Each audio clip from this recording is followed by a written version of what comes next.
Here at the Kane address in the basement, looking at a Linux Pulse furnace, high efficient, with a 2-pipe, 2-inch PVC. Here's your outlet. They go back into the right back here.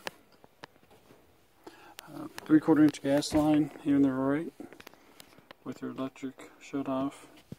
Your condensate drain comes down, wraps into the floor. Right over here. And it goes down to the floor here. Humidifier here on the back side. Runs up, ties in with the back duct work. They have a disposable filter here. Electronic, which is turned off, 16 by 25 by 5. It's in the return up towards the top, right here. TXB valve. Here's your data tag.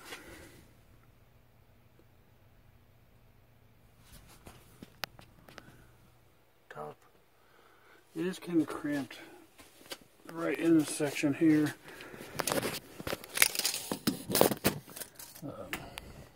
We're talking about 19 inches.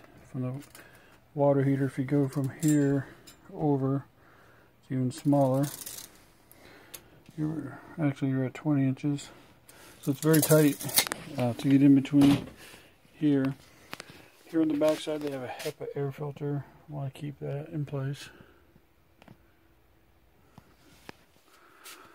Here's your automatic thermostat control.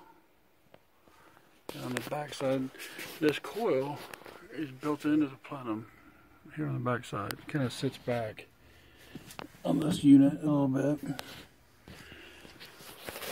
And on the front, it sits where it needs to. But it looks like they just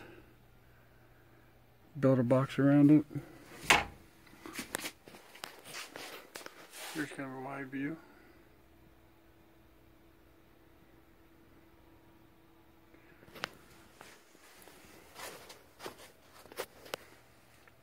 This is furnace 2 on your paperwork.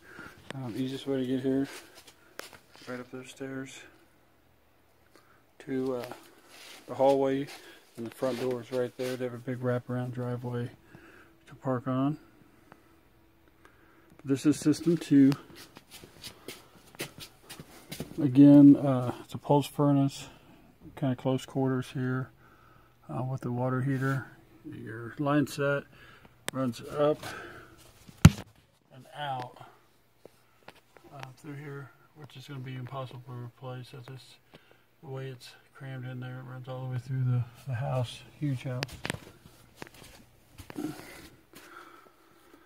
3/8 by 7/8.